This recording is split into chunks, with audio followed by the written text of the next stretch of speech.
오늘은 본문을 조금 건너뛰어서 거라사 지방의 귀신 들린 자에게서 귀신을 쫓아내시는 이 놀라운 사건에 대해서 우리 성도 여러분들과 함께 말씀을 나누기를 원합니다. 오늘 이 본문 말씀은 더 큰 말씀의 단위의 일부입니다. 4장 35절부터 5장 43절, 이것은 이제 큰 말씀의 단위인데 거기에서 강조하고 있는 것은 예수님의 권위입니다. 예수님의 엑수지아, 예수님의 능력, 예수님의 권위입니다. 그래서 예수 그리스도께서 얼마나 권위를 가지신 분이신가를 증거하고 있는 말씀인데요. 이제 먼저 풍랑을 잠잠케 하신 사건이 나오죠. 자연을 향한 예수 그리스도의 권위를 증거하고 있는 말씀입니다. 이제 예수 그리스도께서 제자들과 함께 바다 저편으로 가자 말씀하셨습니다. 그런데 이제 바다에 큰 풍랑이 일어나 예수 그리스도와 제자들이 가려는 길을 가로막습니다. 이때 제자들이 너무나 바다에 익숙했던, 호수에 익숙했던 제자들이 더 이상 감당할 수 없게 됨을 깨닫고 놀라 죽을 지경이 되었습니다. 그럴 때 예수 그리스도께서는 잠에서 깨어 4장 39절, 예수께서 깨어 바람을 꾸짖으시며 바다더러 이르시되 뭐라고 하셨습니까? 잠잠하라, 고요하라 하시니 바람이 그치고 아주 잔잔하여지더라.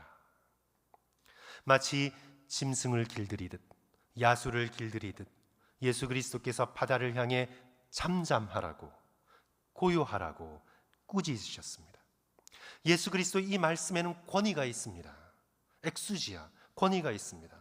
성도 여러분, 저와 여러분이 폭풍이 친다고 산타모니카 해변가에 나가서 잠잠하라, 고요하라 소리 지른다고 바다가 순종을 하겠습니까? 우리의 말에는 권위가 없습니다. 그러나 예수 그리스도의 말씀에는 자연도 바다도 바람도 복종시키는 능력과 권위가 있습니다. 그래서 예수 그리스도께서 잠잠하라, 고요하라 한 말씀을 하시니 바다도 순종합니다. 41절 말씀이죠. 그들이 심히 두려워하여 서로 말하되 그가 누구이기에 바람과 바다도 순종하는가 하였더라. 예수 그리스도의 엑수지아, 그리스도의 말씀의 authority, 그 권위에 대해서 증거하고 있는 말씀이죠.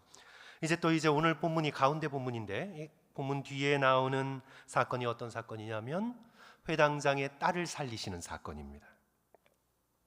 이제 자연뿐 아니라 죽음을 향해서도 권위를 가지고 계시는 예수 그리스도의 권위에 대해서 증거하고 있는 말씀이죠.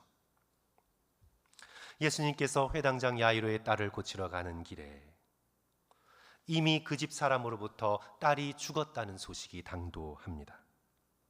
5장 35절에 나와 있는데, 아직 예수께서 말씀하실 때에 회당장의 집에서 사람들이 와서 회당장에게 이르되 당신의 딸이 죽었나이다. 그러나 예수 그리스도께서 가시지요. 가보니 사람들이 울며 통곡을 합니다. 12살 난 어린 딸을 잃었으니 어찌 슬퍼하지 않을 수 있겠습니까? 예수께서 그 소녀의 방에 들어가 그 소녀의 손을 잡고, 성도 여러분 뭐라고 말씀하시나요? 달리다 쿰, 달리다 소녀야, 소녀야 달리다 쿰, 일어나라, 소녀야 일어나라. 예수님의 이 말씀에는 권위가 있습니다. 예수님의 이 말씀에는 능력이 있습니다. 그 말에 죽음도 순종하여 야이로의 딸을 풀어줍니다. 소녀가 살아납니다. 42절, 소녀가 곧 일어나서 걸으니 나이가 12살이라 사람들이 곧 크게 놀라거늘 뭐에 놀란 것입니까? 예수 그리스도의 말씀의 권위, 죽음까지도 순종하는 그 말씀의 권위, 죽은 자까지도 그 말씀을 듣고 일어나는 그 말씀의 엑수지아, 그 말씀의 능력에 사람들이 놀랐습니다. 자연을 향한 예수 그리스도의 말씀의 권위, 죽음을 향한 예수 그리스도의 말씀의 권위, 이제 그 가운데 오늘 본문 말씀이 위치하고 있는데, 이제 오늘의 본문 말씀에는 누구도 순종합니까? 귀신들도 순종합니다. 귀신들도 예수 그리스도의 말씀에 순종할 수밖에 없습니다.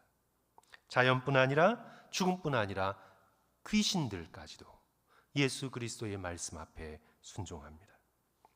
이제 예수님과 제자들은 이제 이방인의 지역 거라사 지역으로 갔습니다. 이 지역은 갈릴리 북동쪽, 그러니까 갈릴리 호수 북동쪽 지역인데요. 이 갈릴리 호수의 북동쪽 지역은 예로부터, 그러니까 알렉산더 황제가 건설했던 그리스 제국 때부터 그 지역은 그리스 문명이 전파되어 이방화되었던 지역입니다. 10개의 도시를 거점으로 만들어서 그리스의 문명을 전파해서 데카폴리스 10개의 도시 지역이라, 그래서 오늘 마지막 본문 말씀에 데가볼리라고 이렇게 한자의 음역으로 우리에게 번역해 놨는데요. 예수 그리스도께서 왜 이방인의 지역으로 가셨을까? 본문 말씀에는 그 동기를 직접적으로 기술하지는 않습니다. 하지만 복음서를 보시면 우리가 이제 알 수 있는 것이 있는데, 예수 그리스도께서 공생의 3년 동안의 사역의 우선권이 이방인에게 있었던 것이 아니라 먼저 유대인들에게 있으셨습니다. 이방인들을 무시하고 유대인들을 사랑하셔서가 아니라 사역의 우선은 유대인들에게, 잃어버린 이스라엘의 집에게 놓여 있으셨습니다. 그래서 예수 그리스도께서 이방 지역으로 공생의 기간에 가셨다는 것은 사역을 하러 가신 것이 아니라 피하여 물러나셔서 쉼을 누리시러 가셨다라고 보는 것이 맞습니다. 마태복음 10장 5절 이하에 보시면 예수 그리스도의 공생의 사역의 우선권이 이스라엘에게 있었다는 것이 너무 분명해지죠. 12제자를 파송하시면서 뭐라고 제자들에게 말씀하십니까? 이방인의 길로도 가지 말고 사마리아의 고을로도 들어가지 말고 오히려 이스라엘 집에 잃어버린 양에게로 가라. 이제 예수 그리스도께서 지중해 북쪽에 있는 시돈과 두로 지역으로 가신 적이 있는데, 그곳에서 수로보니게 여인이 부르짖으며 예수 그리스도를 쫓아오지요. 그때 예수 그리스도께서 뭐라고 대답하십니까? 나는 이스라엘의 잃어버린 양 외에는 보냄을 받지 아니하였노라. 그 여인이 더욱 소리를 지르며 쫓아오죠. 달려오죠. 오늘 본문의 거라사 귀신 들린 자도 어떻게 합니까? 6절 7절 그가 멀리서 예수를 보고 달려와 절하며 큰 소리로 부르짖어 이르되, 비록 쉬시러 물러나셨지만 그곳에서도 부르짖고 달려오는 자들의 영혼을 불쌍히 여기시며 놀라운 치유를 베풀어 주시는 장면이 바로 오늘 본문의 거라사 귀신 들린 자를 귀신에게서 자유롭게 하시는 예수 그리스도의 그런 치유의 그런 말씀이 기록되어 있는 본문이죠. 이제 우리가 이 거라사인에 대해서 한번 생각을 해봅니다.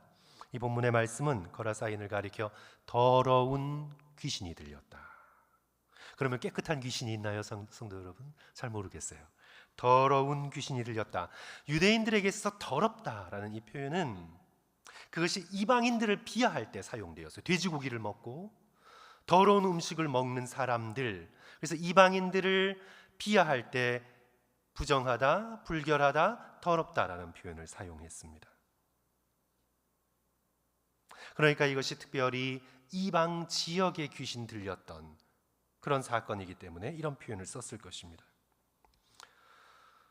이들의 드러난 행태가 더러웠을 뿐만 아니라 그 본질에 있어서 거룩함과는 극단적인 대척점을 이루는 곳에 바로 이 거라사인이 살고 있었습니다. 어디에 살았나요? 이방인 지역에 뿐만 아니라 어디에? 무덤 사이에 살았습니다. 2절 보시면 배에서 나오심에 곧 더러운 귀신 들린 사람이 무덤 사이에서 나와 예수를 만나니라. 우리 레위기와 민수기를 보시면 제사장과 레위인들은 죽음과 접촉하면, 시체와 접촉하면 부정하여 일정 기간 동안 제사를 드릴 수가 없었습니다. 그러니까 지금 이 거라사인은 더러운 귀신이 들렸을 뿐만 아니라 이스라엘 사람이, 유대인들이 가까이 갈 수 없는 무덤 사이에서 거주했던 자입니다. 그리고 3절을 보시면 아무도 그를 쇠사슬로도 맬 수 없게 되었으니, 쇠사슬도 끊는 거예요. 헐크처럼 어느 정도냐 하면 4절, 이는 여러 번 고랑과 쇠사슬을 메었어도 쇠사슬을 끊고 고랑을 깨뜨렸음이로라. 그리하여 아무도 그를 제어할 힘이 없는지라. 초인적인 힘을 가지고 있었습니다. 거기다가 아주 바이올런트 했습니다. 5절, 밤낮 무덤 사이에서나 산에서나 늘 소리 지르며. 성도 여러분, 한 번 소리 지르는데도 얼마나 에너지가 소모됩니까? 그런데 늘 소리 지른다고 생각해 보세요. 늘 소리 지르며 돌로 자기의 몸을 해하고 있더라. 그가 부정했을 뿐만 아니라 이렇게까지 바이올런트하고 초인적인 힘을 가지고 있었던 이유는 뭐 때문에? 귀신 들렸기 때문에. 인간의 힘이 아니죠. 귀신 들렸기 때문에 어떤 인간도 제어할 수 없는 초인적인 힘으로 소리를 지르고 쇠사슬을 끊고 자기의 몸을 해하면서 그렇게 바이올런트하게 그렇게 날뛰고 있었던 거지요.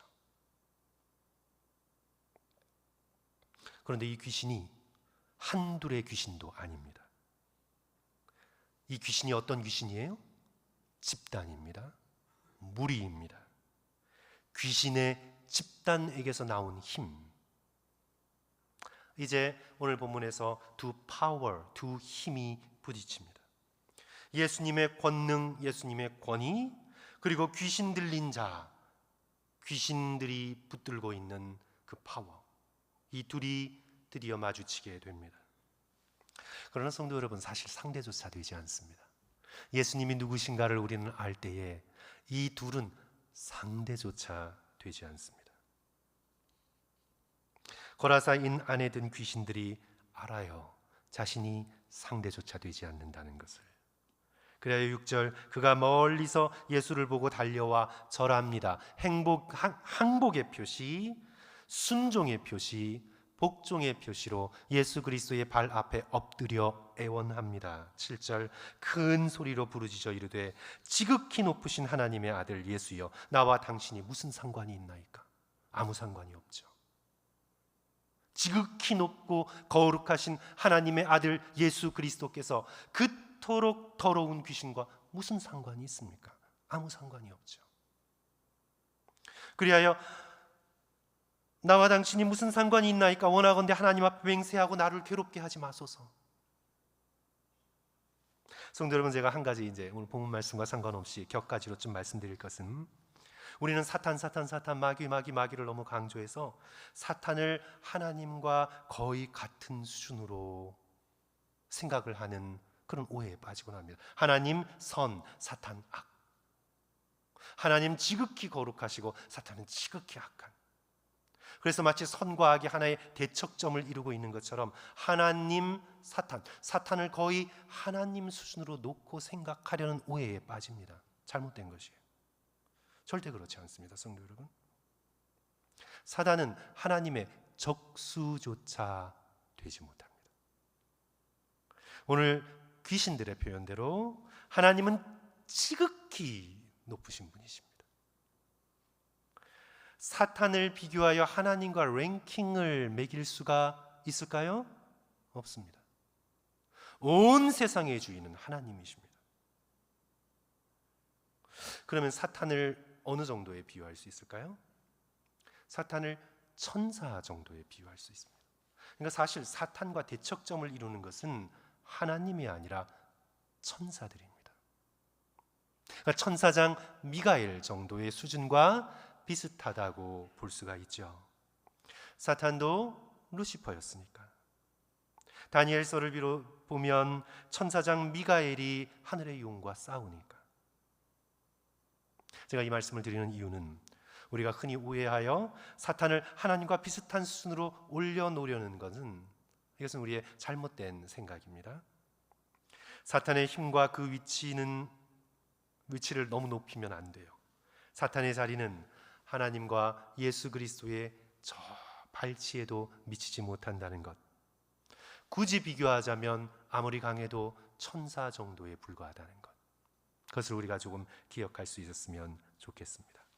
그래서 이제 이 귀신들이 알아요. 예수님이 누구신가를, 지극히 높으신 이의 아들이신 것을 알아요. 사람들은 모르는데 귀신들은 알아요. 그렇죠? 그래야 이제 예수 그리스도 발 앞에 꿇어 엎드려 애원하고 탄원합니다. 자신을 괴롭히지 말라고. 당신과 아무 상관이 없는 이방 지역에 우리가 이렇게 살고 있는데 우리를 쫓아내지 말라고.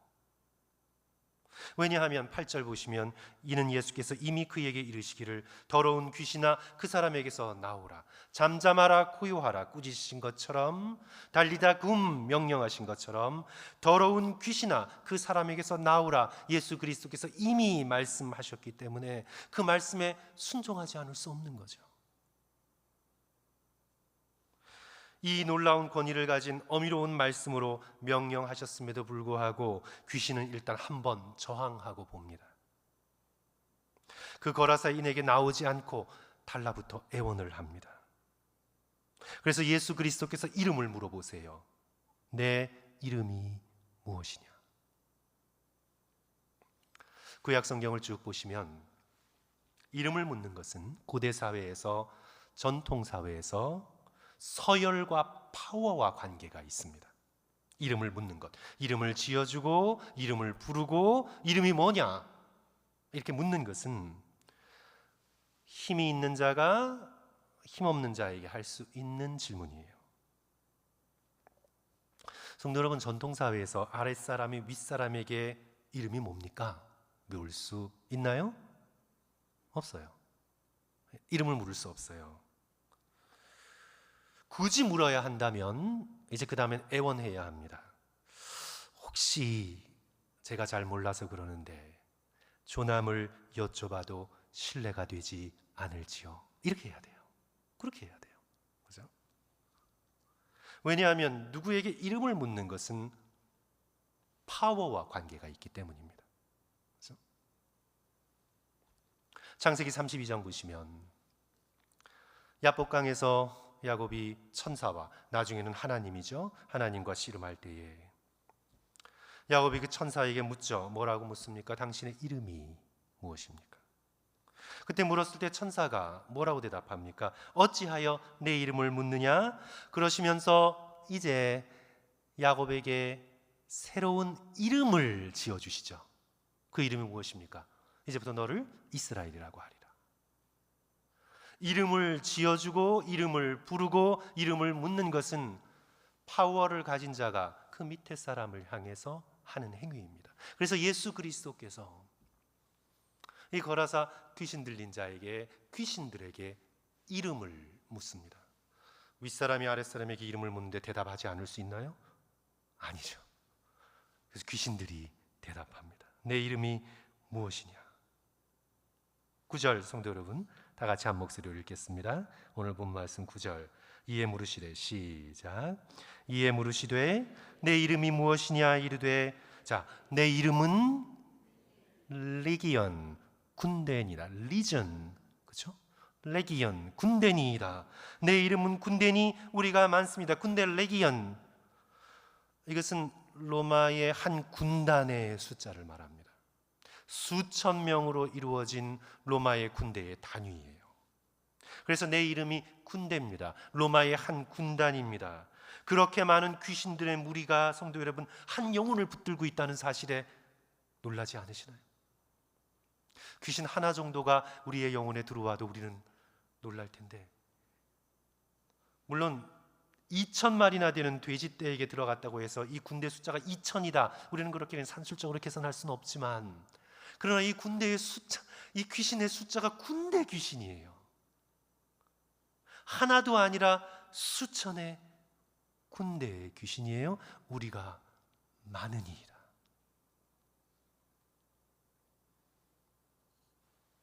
성도 여러분, 상상할 수 없을 정도로 섬뜩하죠. 성도 여러분, 혹시 귀신 들린 자 보셨나요? 하나 둘 셋 귀신만 들어가도 제어할 수 없어요.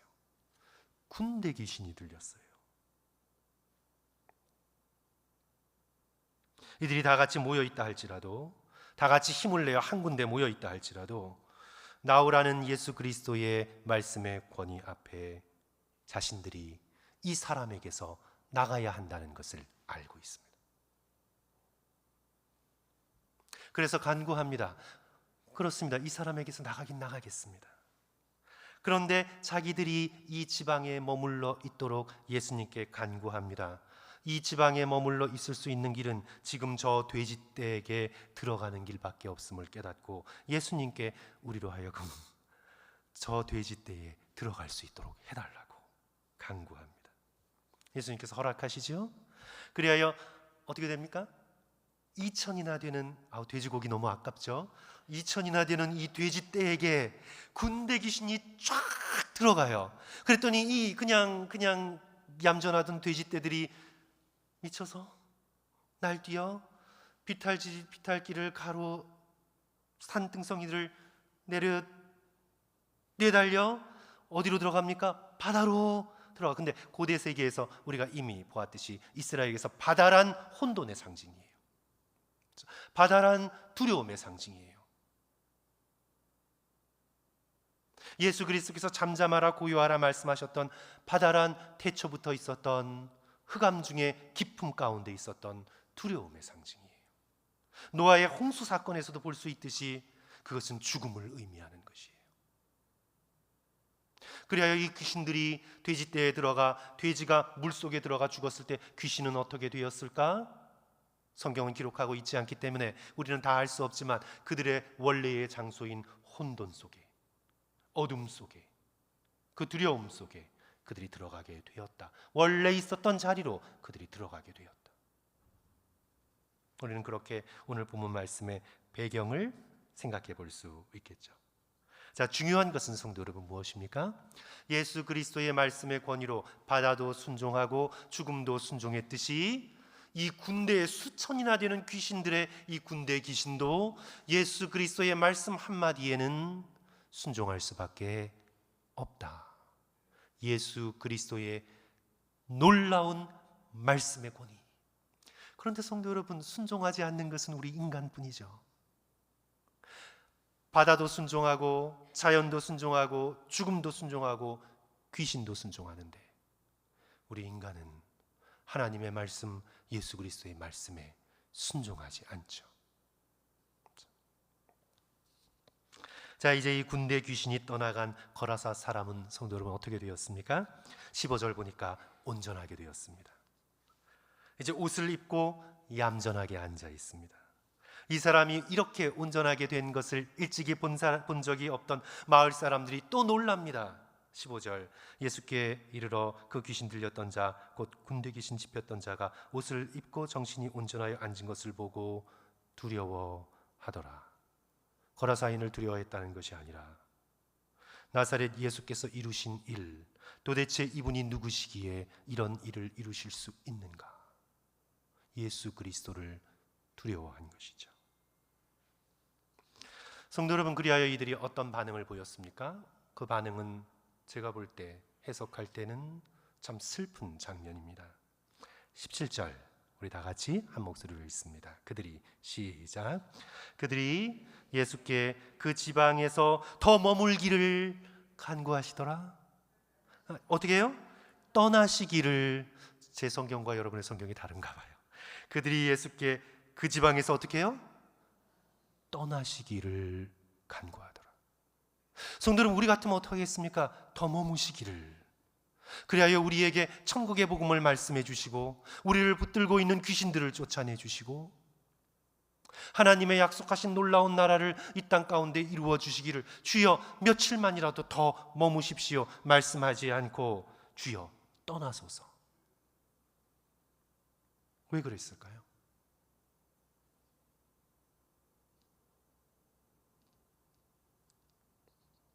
저들은 지금 이대로의 삶, 지금 상태대로의 삶이 편하고 좋았습니다. 만약 예수 그리스도께서 귀신들을 계속 쫓아내시면 자기들의 현재까지의 삶이, 라이프의 스타일이, 생활 방식이 위협받는다고 생각했습니다. 일단 방금 보았듯이 돼지 2,000마리가 몰살했습니다. 이방인들은 돼지 농사를 지었거든요. 돼지고기를 먹으니까. 그러면 예수 그리스도의 귀신을 쫓아낸 사건으로 인해서 2,000마리의 돼지를 잃어버린 것입니다. 경제적인 손해가 엄청났습니다. 그들의 비즈니스의 손해가 컸습니다. 그들은 정결하게 되는 것보다 자기들의 삶을 지금 있는 그대로 유지하는 것을 원했습니다.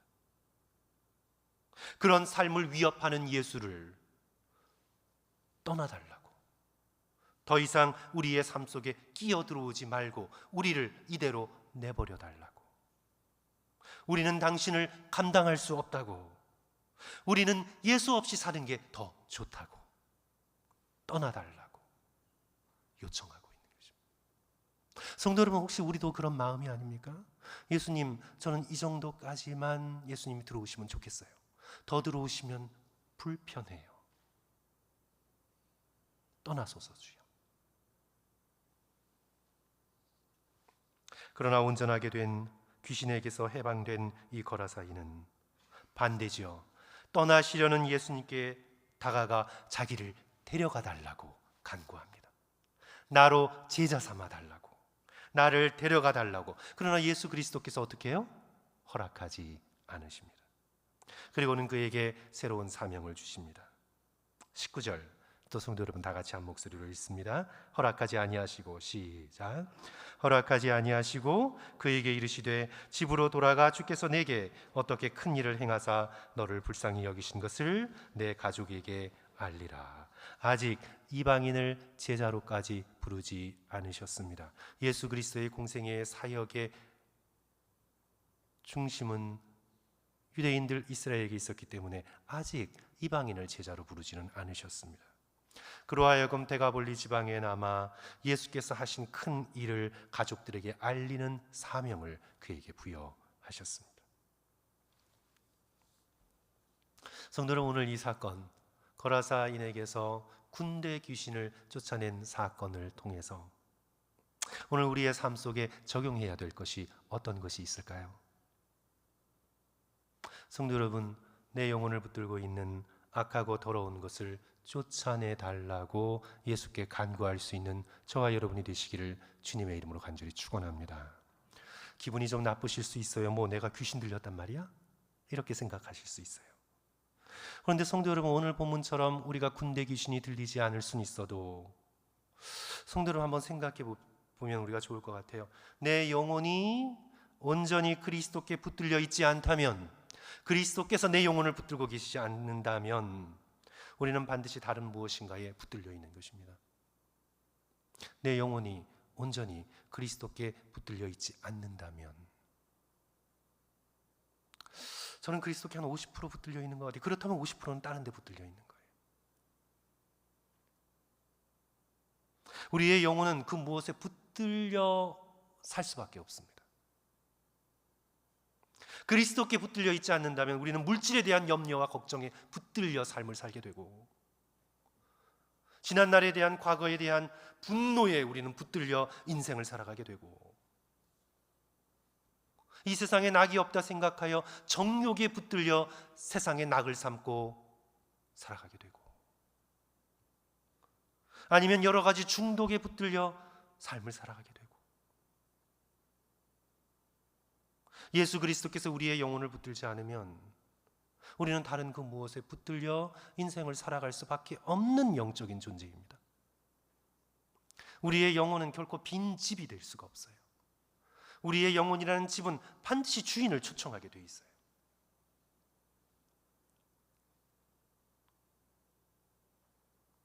C.S. 루이스의 천국과 지옥의 이혼이라는 정말 놀라운 책을 보시면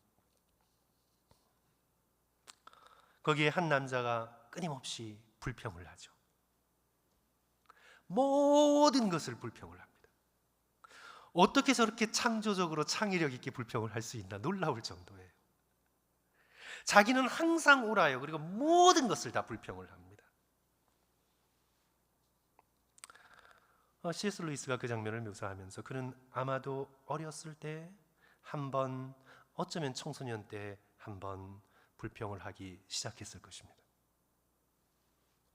그러다 몇 번 계속해서 불평을 하게 되다가 그렇게 함으로써 자기가 얻을 수 있는 유익을 누리게 되다가 그 불평이 삶의 습관이 되고 습관이 되어 천천히 영혼에 자리 잡게 되었을 것입니다. 그리하여 이제는 그는 불평하지 않고는 살 수 없는 끊임없이 불평하는 자가 됩니다. C.S. 루이스는 이런 표현을 써요. 불평의 영혼이 잡아먹혀버린 사람. 처음에는 자신이 불평을 하다가 그 불평이 커지고 영혼에 들러붙어 결국은 그 불평이 영혼을 잡아먹은 사람. 그래서 그는 불평밖에는 남는 것이 없는 사람. 불평에 의해서 모든 영혼이 쪼그라들어 버린 사람. 마치 군대 귀신에 의하여 그 영혼이 붙들려 있는 사람. 마찬가지예요, 성도 여러분. 돈 걱정에 영혼이 잡아먹혀 버린 사람이 오늘날 자본주의 사회에서 심심치 않게 발견되어집니다. 교회 안에서도 얼마든지 있을 수 있어요. 처음에는 이런저런 소소한 걱정으로 그 걱정이 시작되었을 거예요. 그러다가 돈 걱정이 마음의 습관으로 자리 잡게 되고 영혼에 뿌리 내리고 영혼에 더 깊게 퍼져나가고, 그리하여 어느 날 보니 돈 걱정의 미래에 대한 염려가 그 사람의 영혼을 전부 다 잡아먹었어요. 그래서 그 사람의 존재는 돈 걱정하는 것 외에는 할 일이 없어요. 모든 생각이 돈과 연결이 돼 있어요. 심지어 죽어가는 순간에서도 돈 걱정을 해요.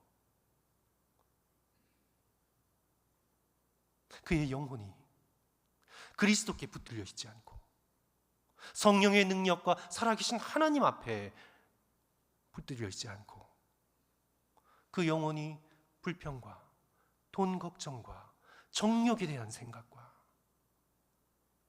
끊임없는 분노의 뿌리에 붙들려 숨쉬지 못하게 잡아먹혀버린 상태. 성도 여러분, 군대 귀신 들린 이 거라사인과 다를 것이 무엇이 있습니까? 그래서 우리는 이 시간 오늘 이 말씀을 대하면서 이 거라사인이 나와 상관없는 사람이다, 이방인 지역에서 저렇게 무덤 사이에서 벌거벗고 다니며 온갖 소리를 지르고 자기의 몸을 자해하는 나는 저 사람과 아무 상관이 없는 사람이다, 그렇게 쉽게 거라사인과 나를 구분하지 말고 오늘 내 영혼이 그리스도가 아니라면 누구에게 붙들려 있나 진지하게 생각하고 주님 앞에 나와 꿇어 엎드려 기도할 수 있는 저와 여러분이 되었으면 좋겠습니다. 제가 언제 말씀드린 적이 있었던 것 같은데요, 제가 알고 지내는 남자 집사님, 겉으로 보기에는 되게 부드럽고 여유 있고 그냥 그 표정과 웃는 모습을 통해서 그냥 겉으로 딱 보기에는 그냥 저 사람은 너무 착한 사람, 법 없이도 살 사람. 그런데 이제 조금 가까이 가보고 교제를 나눠보니 어두움이, 그림자가 언뜻 보이기 시작해요. 어렸을 적에 무척 인색하고 계산적인 아버지 밑에서 자랐습니다. 그분의 표현이에요. 주머니에 원 페니까지도 따지는 아버지 밑에서 억눌려 자랐어요. 아주 계산적인 아버지 밑에서. 그래서 칭찬보다는 항상 꾸중을 들으며 자랐어요. 독립하여 가정을 이루었는데 아내가 조금만 자기 의견과 다르게, 또는 꼭 그런 것도 아닌데 아내의 표정이 비웃는 표정처럼 느껴질 때 그때는 그냥 완전히 폭발하는 거예요. 완전히.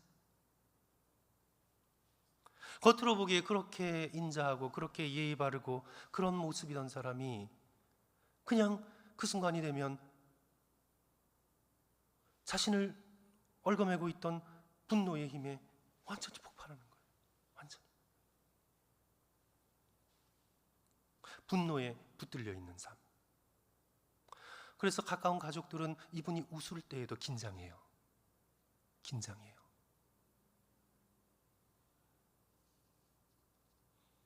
어느 날 막 그렇게 또 가족들에게 화를 내고 있을 때 그분이 간증해서 알게 된 사실이에요. 마음 깊숙한 곳에서 자신이 그렇게 또 미친 사람처럼 화를 내고 분노를 쏟아붓고 있을 때, 그럴 때 마음 깊숙한 곳에서 하나님께서 자신을 향해 딱 한마디 하시는 말씀을 그가 들어요. 얘야, 이제 그만해라.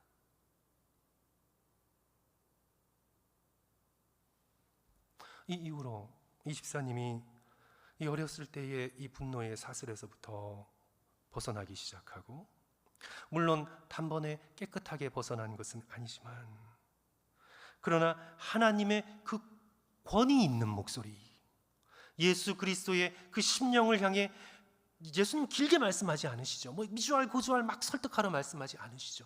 예수 그리스도께서 권위 있게 하시는 한마디의 깊은 말씀, 이제 그만해라. 이 말씀 앞에 이제 화를 내려는 순간이 차가울 때 이 그리스도 예수 하나님의 권위 있는 이 말씀이 자신을 컨트롤하는 거예요. 자신을 붙들어 주시는 거예요. 그리하여 차츰차츰 어렸을 적부터 쌓아왔던 분노를 벗어버리고 좀 더 온유하고 좀 더 겸손하고 좀 더 인내심 많은 사람으로 변화되어가는 치유의 과정을 겪어나갑니다. 사랑하는 성도 여러분, 저와 여러분의 삶에 우리를 붙들고 있는 악한 힘은 어떤 것입니까? 그것이 분노이든 걱정이든 염려든 불평이든 정욕이든 여러 가지 중독이든 예수 그리스도의 말씀이 나를 붙들고 있는 것이 아니라 나를 붙들고 있는 다른 것에 의하여 순간적으로는 내가 그냥 그럴듯한 사람처럼 연기하며 살아갈 수 있어요.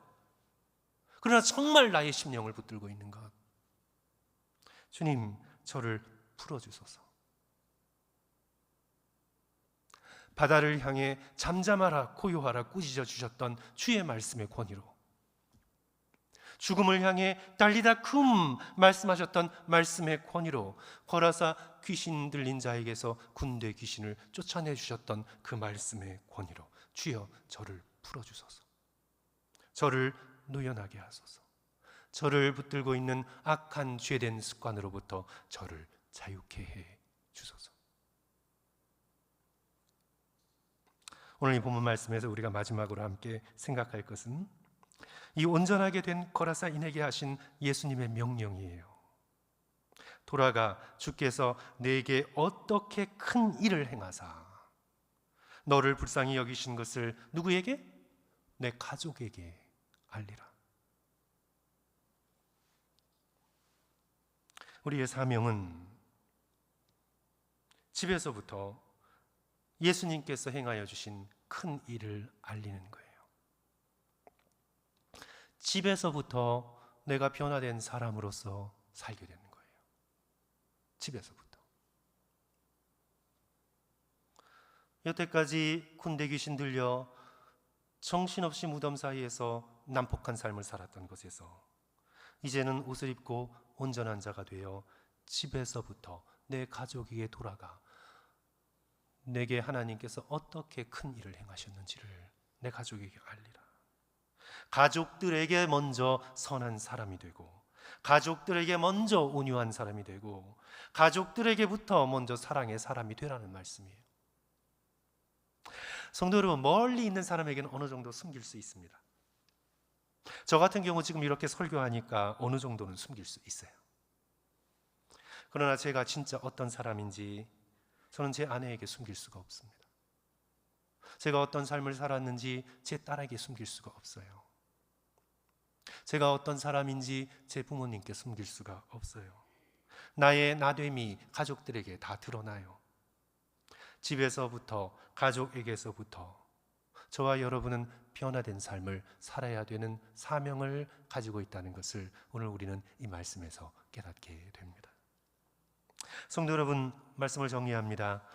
예수 그리스도의 엑수지아, 이 권위 있는 말씀이 거라사인의 영혼을 붙들고 있던 수천이나 되는 군대 귀신으로부터 그를 자유케 해주셨던 놀라운 능력의 말씀이 되셨듯이 오늘 그리스도의 살아있는 이 말씀이 저와 여러분의 삶을 붙들고 있는 분노와 정욕과 죄된 습관으로부터 우리를 온전히 자유케 되어 예수 그리스도를 따르는 놀라운 주님의 백성으로 변화시키는 이 놀라운 동일한 은혜가 저와 여러분의 것이 되시기를 주님의 이름으로 간절히 축원합니다. 우리 함께 기도하겠습니다.